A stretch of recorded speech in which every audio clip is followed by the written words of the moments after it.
Good morning, afternoon, evening, wherever you are, and welcome to our weekly review of how religion impacts humanity. Today's headlines. World-renowned Christian apologist Ravi Zacharias engaged in sexting, unwanted touching, spiritual abuse, and rape, according to a report released by his own organization. Pakistan is polarising, with the Wahhabis on one side and the intelligentsia on the other. Indian Prime Minister Narendra Modi's Hindu nationalist government abruptly postponed the first cow exam. The Archdiocese of Chicago is to release the names of religious order priests who have been accused of abuse. Belief in God is not needed to tell right from wrong, a survey says. On Thursday, Ravi Zacharias International Ministries, RZIM, released the full and unedited report of Zacharias' history of sexual misconduct. The report revealed damning testimony of sexual assault against a number of female spa workers and detailed a pattern of sexually explicit communication with multiple women across the world. We are devastated by what the investigation has shown and are filled with sorrow for the women who were hurt by this terrible abuse, RZIM said. The investigation, undertaken by law firm Miller & Martin, described the horrific experiences of several spa workers who said that Ravi had spiritually manipulated them into performing sexual acts in exchange for money. One of the workers alleged that she had been coerced into having sex with Ravi on multiple occasions, describing the encounters as rape. This witness told us that their relationship began as a normal massage therapist-client relationship, and she came to think of him as a father figure. He elicited information about her faith and her financial situation. She reported that after he arranged for the ministry to provide her with financial support, he required sex from her. According to this witness, Mr. Zacharias used religious expressions to gain compliance as she was raised to be a person of faith. The witness also described being spiritually abused by Zacharias. She reported that he made her pray with him to thank God for the opportunity they both received. She said he called her his reward for living a life of service to God.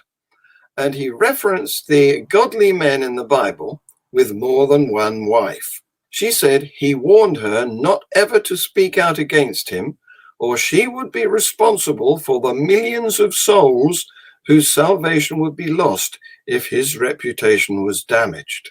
Miller & Martin added that this particular account involved similar behavior to the accounts of other therapists who would not have known each other and who treated Mr. Zacharias in different contexts over time. The law firm also engaged in a forensic investigation of Ravi's mobile phones. They discovered photos of numerous women, many of which were explicit. They also found that Ravi was using encrypted communications platforms and would connect to a separate Wi-Fi network when working at RZIM's headquarters in Alpharetta, Georgia. RZIM said that Zacharias managed to keep his behavior secret from all those close to him. Ravi engaged in a series of extensive measures to conceal his behavior from his family, colleagues, and friends, they said. The Zacharias Trust, which is part of the UK arm of RZIM, has refused multiple requests for interviews. Now, I have some personal experience with a former employee of RZIM. I debated Dr. Andy Bannister at St. Andrews University just over a year ago, and I will link to the video of that debate in the notes below. Meanwhile, in Pakistan, the population is polarising. See this from Harris Sultan. His name is Shahid Sialvi. He was arrested yesterday in Pakistan. Let me share his photos with you. This guy has been making quite atrocious threats against me. This guy, he was a massive fan of that Langra guy, that Khadim Rizvi guy. And I've shared the videos where he threatened me, my family.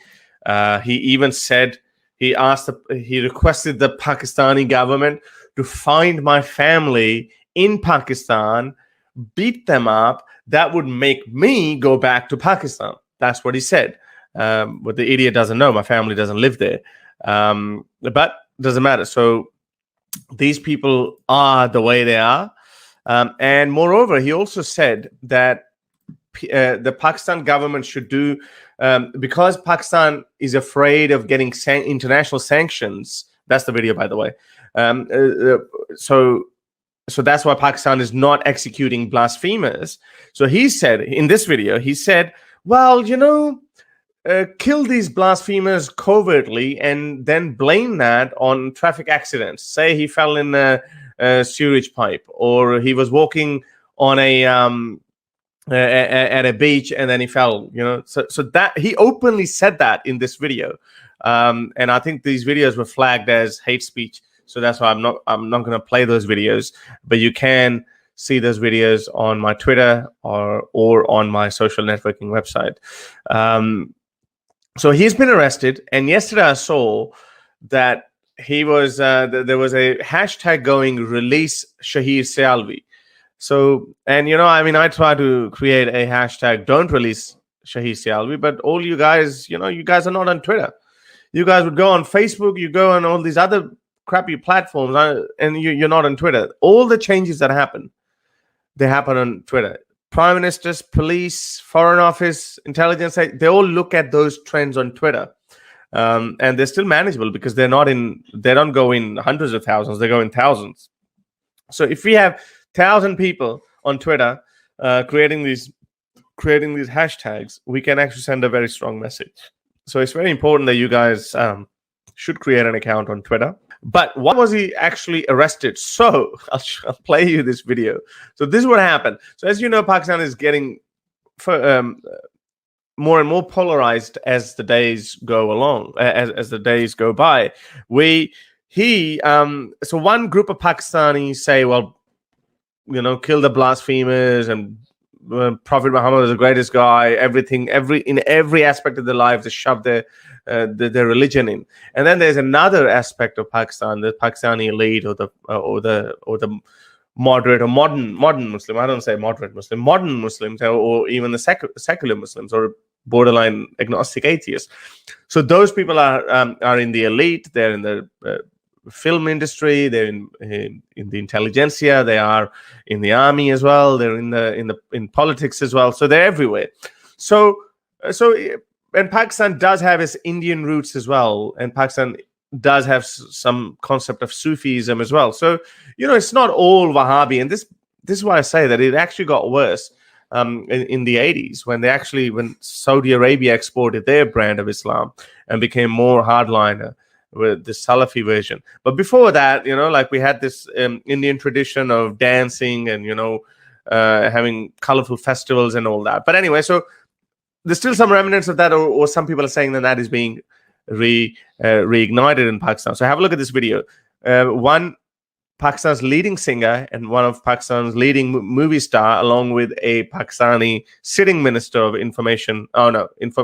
science and technology, Fawad Chaudhry. So all these guys were dancing, not a vulgar dance, kind of like a folk dance. It happens in front of every mosque in a lot of places, because this is like what the darbari kind of the dance that they do at shrines. If some of you people had gone to Pakistan in the 60s or 70s, you would have seen that in front of every mosque. But anyway, so that's what they were doing. And then this guy, Shahid Sialvi guy, he went nuts at it, and he wastes no opportunity whenever he can shine his religion, he can bring his religion into it. He wastes no opportunity, and he does that. So have a look at the video first.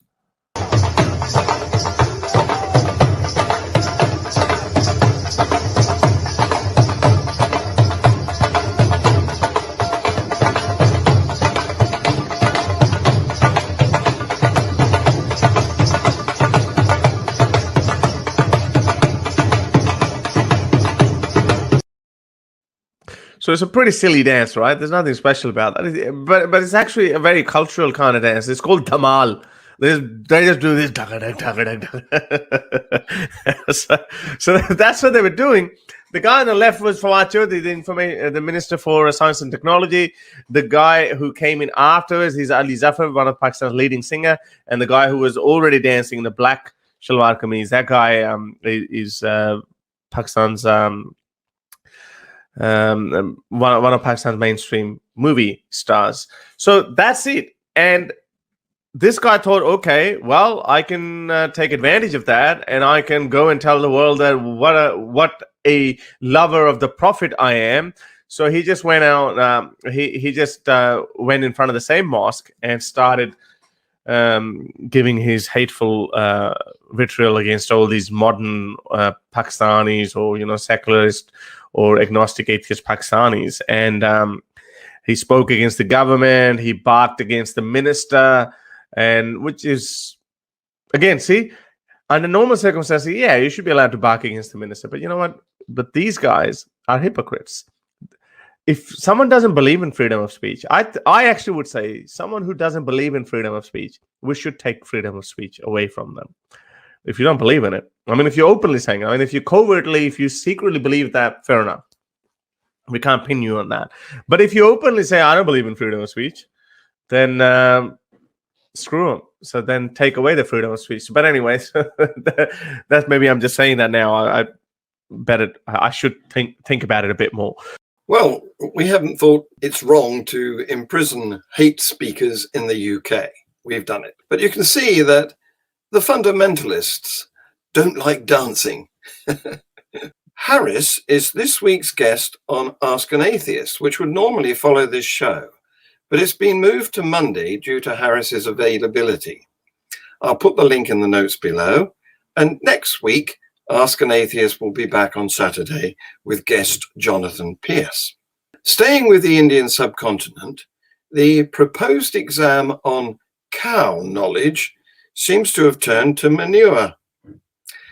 Indian students were preparing hard for the big test on cows, reading that India's cows have more emotions than foreign ones, and that their humps have special powers. But facing widespread ridicule, Prime Minister Narendra Modi's Hindu nationalist government abruptly postponed the first exam. Critics said that the curriculum, devised by the National Cow Commission, set up by Modi's government, was an especially bold move by his ruling party to push its ideology and undercut the secularism that is enshrined in India's constitution, but that seems to be increasingly imperiled with each passing day. This is very weird, this exam. Komal Srivastava, an official for the India Knowledge and Science Society, a non-profit educational group, was quoted as saying in the report, "They can say anything about cows, that radiation is reduced by its dung, which is unscientific. If we want to teach kids about cows, it has to be scientific knowledge and not mythology." Since Modi came to power in 2014, his party has changed official place names from Muslim to Hindu. Cows have become a special flashpoint. Hindu nationalist lynch mobs have killed dozens of people in the name of protecting cows. The victims are usually Muslims or other members of minorities, and the killers often get away. Many academics see the fact that a government body tried to push a curriculum on cows, one that included many completely unsubstantiated claims, as evidence that the government has increasingly fallen under the sway of Hindu supremacist groups like RSS, in which Modi and many top officials were once active. In 2019, Modi's government established the National Cow Mission with the express purpose of protecting cows. Its website lists, among other objectives, proper implementation of laws with respect to the prohibition of slaughter and or cruelty to cows. Fair enough. The study material has chapters on cow entrepreneurship and sayings from Hindu scriptures, the report said. Students were asked to absorb baseless claims like the one that inside the hump of the Indian cow, there is a solar pulse, which is known to absorb vitamin D from the sun's rays and release it in its milk. Humpless, foreign cows, the material said, don't have such powers. Another part of the curriculum said that indigenous cows were emotional towards humans and other living beings, but in foreign cows, none of these feelings were exhibited. Indian cows are alert and strong, the material said, but foreign cows are lazy. Critics across the country urged the Cow Commission to call off the exam, saying students would feel pressurized by the government to take it. They said parents would urge their children to take the exam because the government was planning to issue a certificate that could be helpful to the students' future careers. On Saturday, the Commission announced that it was postponing the exam without providing a future date, saying it had been delayed for administrative reasons. Nivedita Menon, a professor of political theory at one of India's premier educational institutions, the Jawaharlal Nehru University, was quoted as saying that the government was trying to completely undo research and critical thinking.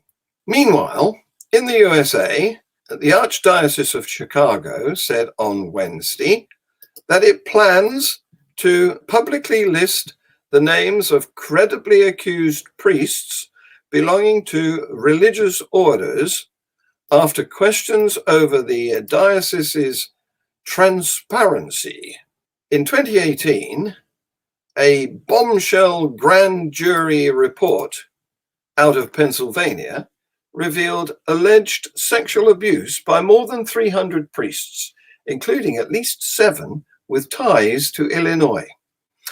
At the time, the Archdiocese of Chicago reaffirmed its policies of referring allegations of abuse to civil authorities, but a Chicago Sun-Times article published on the 5th of February says that while the Archdiocese has received reports of priests in religious orders accused of sexual abuse, the Archdiocese hasn't publicly identified the clergy members in question. In a statement sent Wednesday to WTTW News, an Archdiocese of Chicago spokesman said, plans are in place to publicly list credibly accused members of religious orders. We have been in discussion with religious orders about how their members who are credibly accused are to be publicly listed, the spokesman wrote in an email. We anticipate that these matters will be resolved soon. One doesn't have to believe in God to believe in goodness, according to an analysis published in PLOS ONE on Wednesday, analyzing various values driving the morals of atheists and religious believers. This finding challenges many people's belief in belief itself. A 2020 Pew Research poll revealed 45% of 38,426 people polled across 34 countries think believing in God is fundamental to being moral and having good values. Many people are worried either that atheists do not have a strong sense of right or wrong, or that they will act immorally when they can get away with it because they do not believe in a monitoring God, said the study's author, Thomas Stahl. The question arises, is there any truth to these concerns? Stahl explained. Do atheists care less about morality, or do they at least think differently about morality than religious believers do? To answer this question, Stahl conducted 4 surveys reaching more than 4,000 believers and non-believers in the predominantly religious United States and in Sweden, which has a high atheist population. The surveys reached Christians, Muslims, and Jews, as well as atheists and agnostics.